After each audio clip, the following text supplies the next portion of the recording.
Mr. President, members of the court, Mr. President, first of all, on behalf of my country, Algeria, and my delegation, allow me to congratulate you on your accession to the position of president in this very prestigious organization.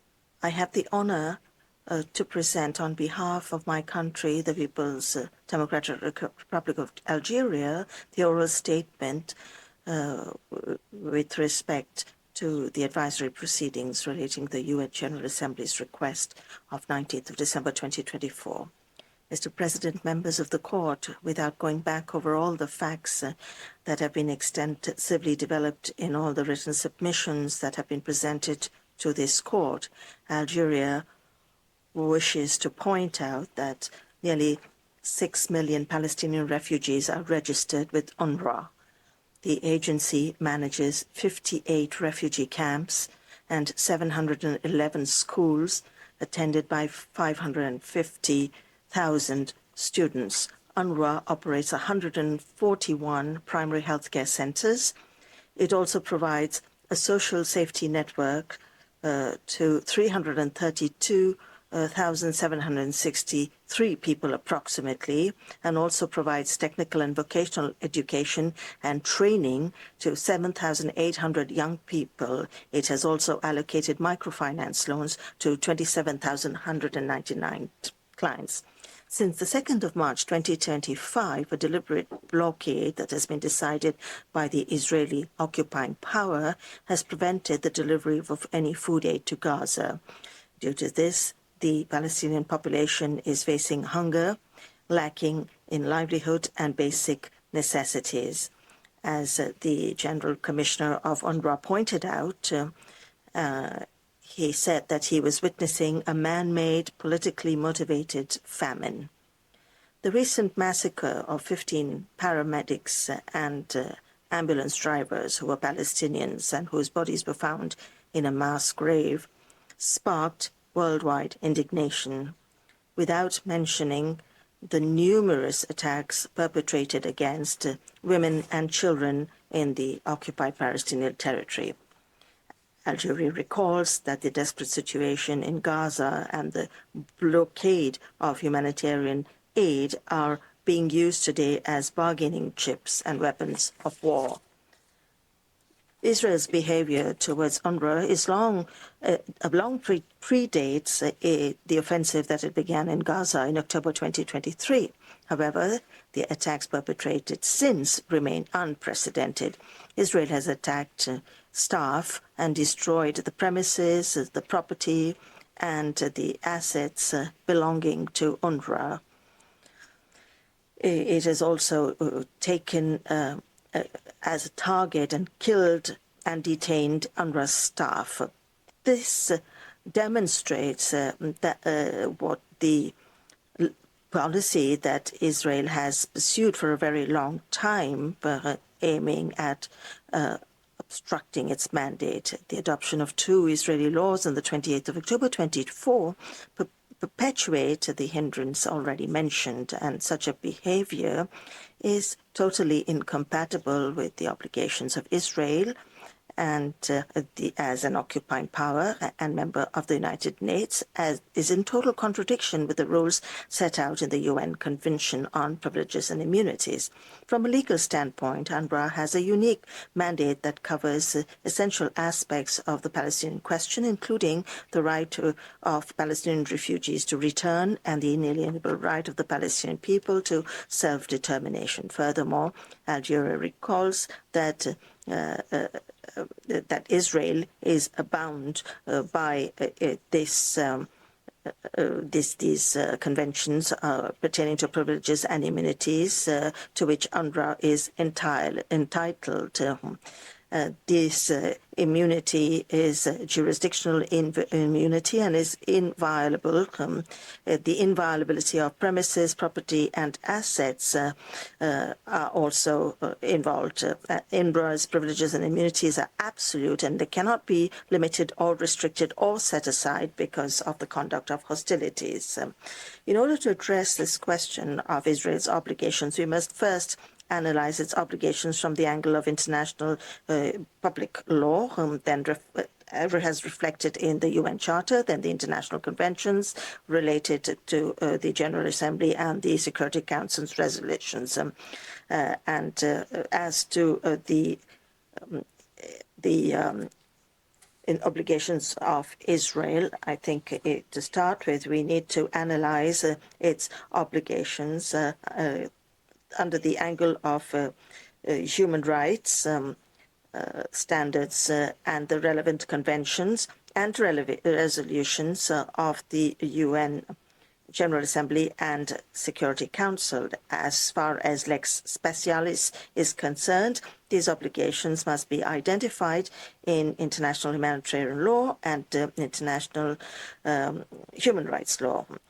Without going over the facts of the preceding developments, it seems indisputable to Algeria that Israel, as a member of the United Nations, but also as an occupying power, cannot claim unlimited discretion to prohibit UN activities and ban its different organs and agencies, including UNRWA. The obligation of Israel to cooperate in good faith with the UN, as enshrined in the Charter, was recalled by the court in its order dated 20th of March 2024, indicating provisional measures, South Africa versus Israel, in which it said that Israel should take all necessary measures to ensure without delay and in close cooperation with the United Nations the provision by all workers of the UN to allow them to provide without any restriction on a large scale the basic services and humanitarian assistance urgently required. This consequence that Algeria contends, which is based on the obligation to respect the erga omnes principles, notably the right to the Palestinian people to self-determination, is an obligation that falls on Israel, and it cannot prevent, hinder, or otherwise restrict in any manner the presence and activities of UNRWA in the occupied territories, including East Jerusalem. We are going to now look at the different obligations in three different sections pertaining to the different texts and charters. Article 205, 100, 103, 104, and 105 of the UN Charter constitute the basis of Israel's obligations when it comes to the presence and activities of the UN, its organs, such as UNRWA, other organizations, and third countries in the occupied Palestinian territory, including East Jerusalem. These obligations include the duty to cooperate and to facilitate their activities, as well as the duty to respect the privileges and immunities that they're entitled to, while recalling that Israel is party to the Convention on Privileges and Immunities, and that the scope of application of this convention has been explicitly extended to the occupied territory through the agreement entered into by Israel with UNRWA in 1967. As the UN Secretary General recalled in his letter of the 9th of December 2024 regarding the obligations of Israel under Article 2, Paragraph 5 of the Charter concerning UNRWA, and he said, as a member of the United Nations, Israel continues to be obliged in accordance with Article 2, Paragraph 5 of the UN Charter to provide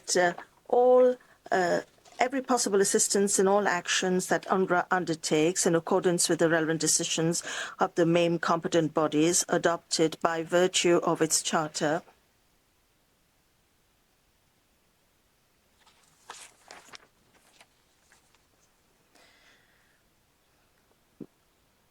By virtue of the Charter, including Resolution 302-4 of the General Assembly and the subsequent General Assembly resolutions renewing UNRWA's mandate.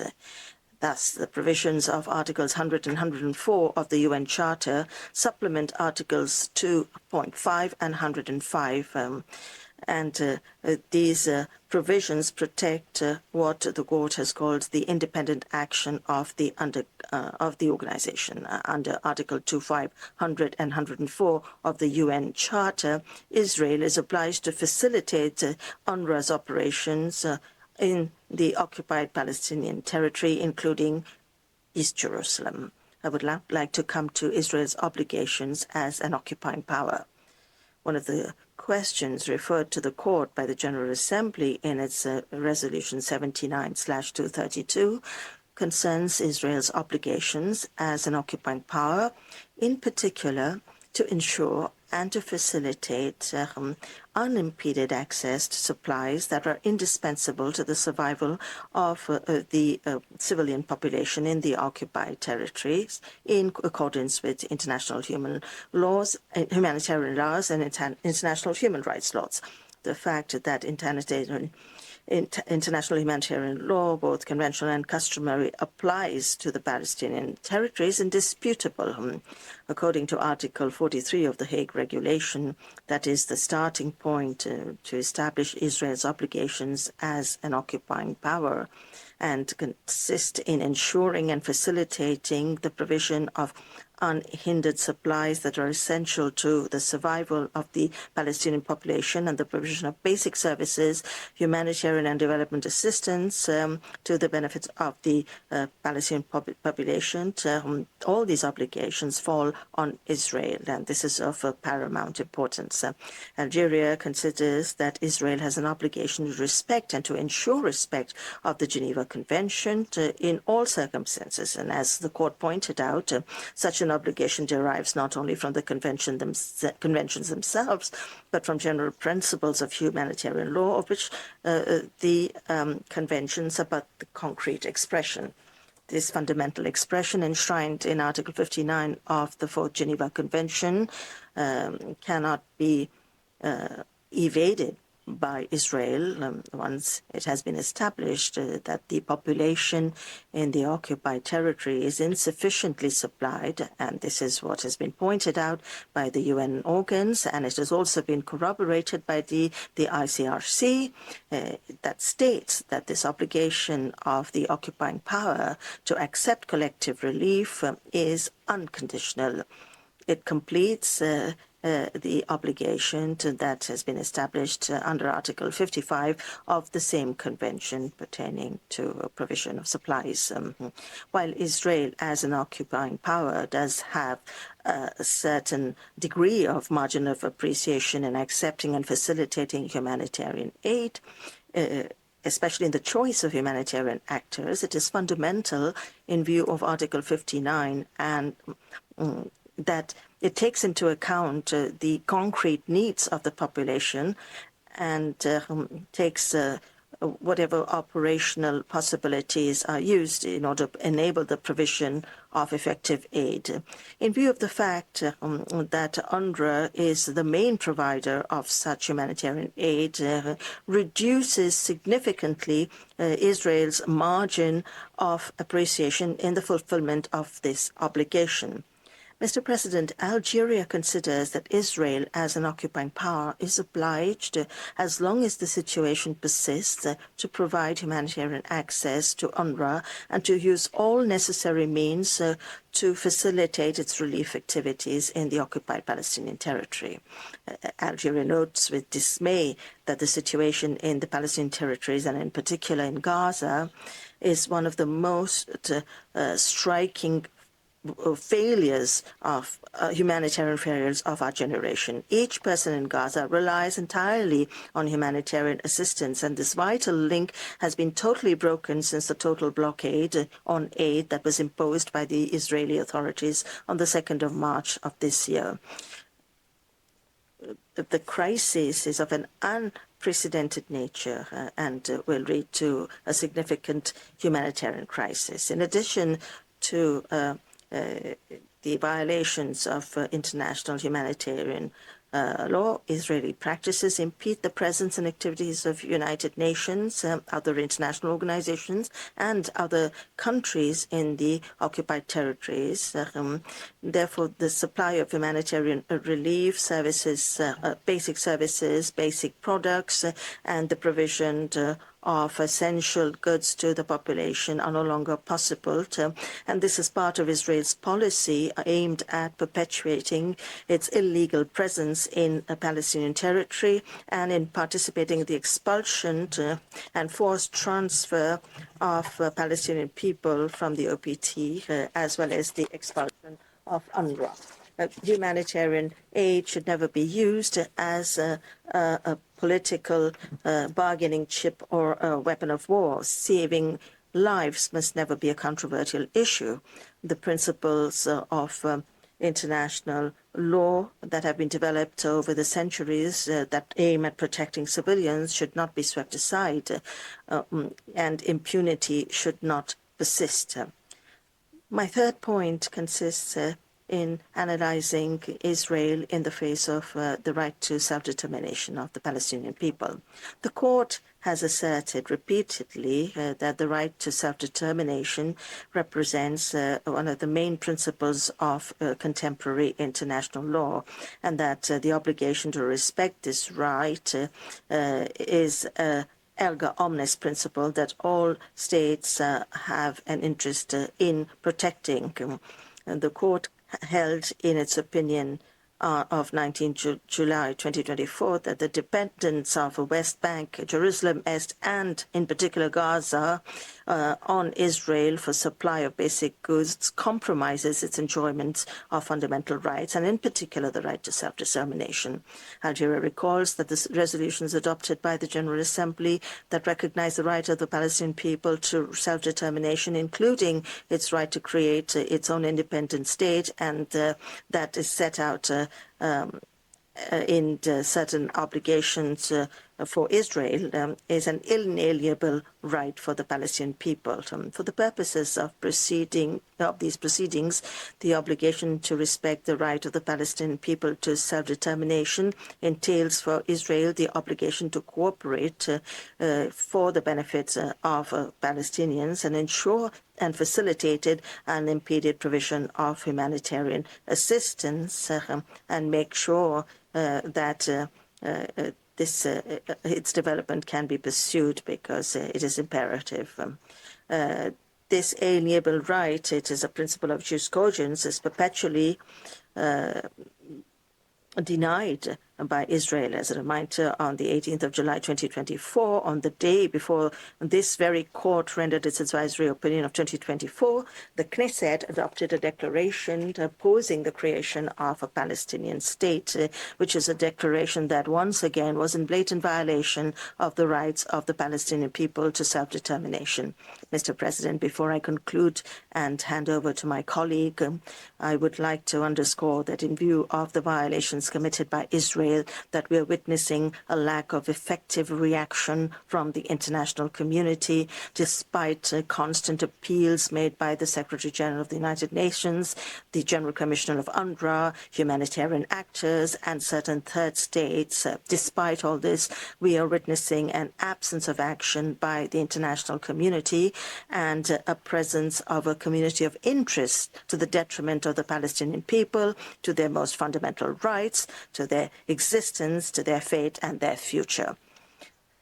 Prohibiting UNRWA is tantamount to prohibiting the right of the Palestinian people to exist, to survive, to return to their land. Israel's ban on UNRWA is a way of destroying the present and the future of the Palestinian people. To abandon this agency is to abandon the Palestinian people and to enshrine a policy of double standards in defiance of international law, the decisions of this court, international legality, and the principles of equality and justice enshrined in the UN Charter, of which the contents, may I recall, were finalized on April 26th, 80 years ago, and today it is the 29th of April, 2025. I would now like to call on Ms. Samia Bourouba to continue Algeria's presentation to the court. Thank you very much. Thank you, Madam. The floor now goes to Ms. Samia Bourouba. You have the floor, Madam.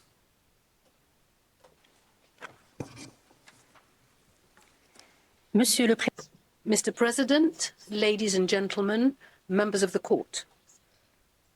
We have chosen to devote the third part of this oral statement to the two unlawful Israeli laws of the 28th of October 2024, because these laws are the clearest manifestation, in Algeria's view, of the breach by Israel of its international obligations. Attacking the premises and the personnel of UNRWA and obstructing their work, having clearly proved insufficient, Israel reverted to its usual practice, that of legislating against international law. I would like to make a few comments on these two Israeli laws. I think these comments are necessary, and they will concern both the form and the substance of these laws. When it comes to the form, the titles of these laws adopted on the same day is instructive. They, in themselves, reflect their unlawful character. I would like to recall that the first is entitled Law to Cease UNRWA's Operations, and the second is entitled Law to Cease UNRWA's Operations in the Territory of the State of Israel. These titles, if you look at their wording and their spirit, immediately reveal Israel's intention to put an end to the presence and the activities of the agency established by the General Assembly of the United Nations, and to extend their application throughout the occupied Palestinian territory. The other striking fact is the title of the second law, which confirms Israel's obsession to seek to occupy, or indeed possibly to annex, East Jerusalem, ignoring the negative findings of the court in its advisory opinions of 2004 and 2024, and in the resolutions of the Security Council and the General Assembly. The entry into force of both laws on the 30th of January 2025 shows that there is a sense of urgency felt by Israel, not that relating to the obligation to put an end to the distress of the Palestinian people, worsened by months of deprivation and when their most basic needs are unmet, but to conclude the process undertaken since the last military operation in order to bring an end to the presence and activities of the agency, which is the main organization set up by the United Nations in the aftermath of the Nakba, in order to assist Palestinian refugees deprived of their land, their property, and their most elementary rights, including their right to return and to the building of a Palestinian state. To turn to the substance, the first element which enlightens us as to the non-compliance of both laws with Israel's obligations, in Algeria's views, is the fact of making unilaterally adopted measures prevail on international obligations which were freely accepted. These measures are contained respectively in Article 1, ordering the end of the exchange of letters of 1967, Article 2, prohibiting any Israeli authorities from any contact with the agency, and Article 3, which provides that this law does not rule out criminal prosecution against the members of staff of the agency. Now, to move to the second part of this third chapter, the legal consequences of the implementation of both laws in the occupied Palestinian territory. Application of these laws has to be examined in all three parts of the occupied Palestinian territory so as to assess the non-compliance by Israel as a member of the United Nations and as the occupying power with its obligations. First of all, in the Gaza Strip, Algeria wishes to lay particular emphasis on the humanitarian repercussions of the implementation of the Israeli laws in view of the situation of this part of the occupied territory, and where UNRWA has had its headquarters.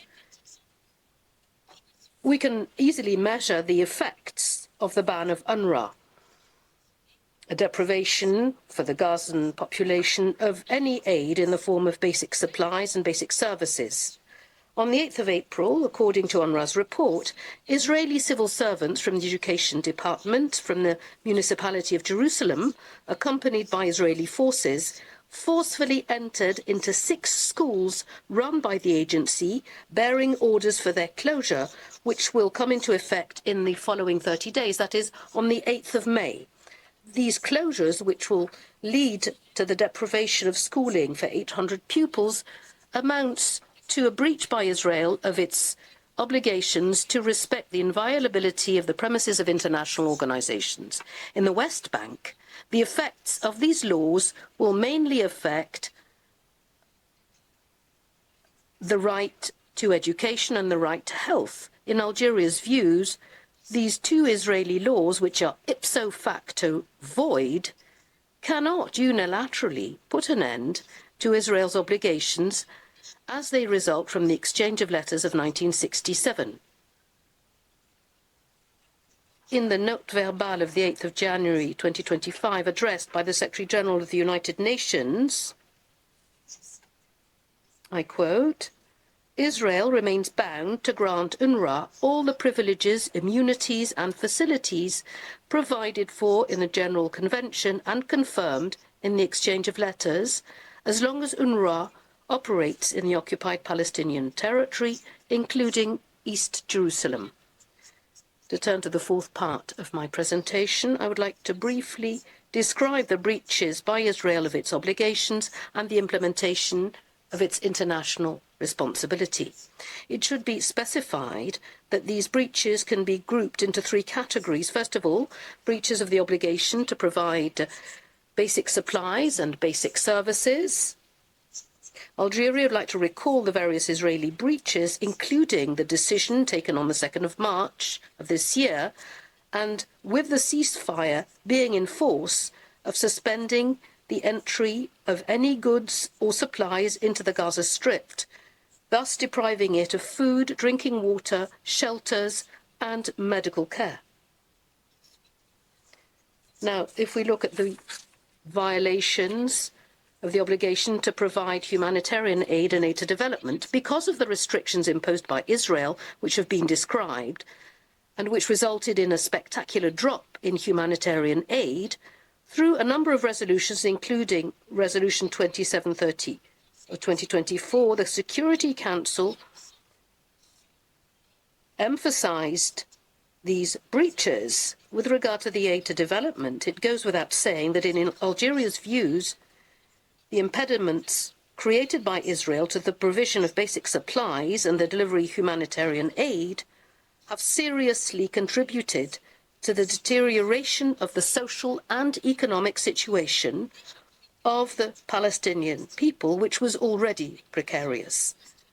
The declaration of the UNPD administrator summarizes the impoverishment of the Palestinian population. I quote, "The projections of this new assessment confirm that in the midst of the immediate suffering and terrible loss of human lives, a serious development crisis is taking place, a crisis which jeopardizes the future of Palestinians for generations to come," unquote. There is no need, in Algeria's view, to add anything more. I now turn to the breaches of the right of the Palestinian people to self-determination, a well-established law and which has already been discussed. I would merely like to state that the breaches by Israel of its obligations with regard to the presence and activities of the United Nations and all of its organizations jeopardize this absolute right. All roads may lead to Rome, but there is only one road which should lead the Palestinian people to its dignity, and that is its right to self-determination. I now turn to the international responsibility of Israel in the view of its breaches. This responsibility is based on the articles of the International Law Commission on international responsibility of the state for internationally wrongful acts, and which are attributable to Israel because of the various breaches it has committed. And I would merely like to refer to the international responsibility of Israel, which arises pursuant to Article 41 with regard to the serious breach of the rule of jus cogens, which is the right to the Palestinian people to self-determination. To conclude, Algeria reiterates the requests it has expressed in its written submissions and asks the court to declare that Israel is in breach of its legal obligations as a member of the UN with regard to the organization and as an occupying power. Mr. President, members of the court, I thank you for your attention.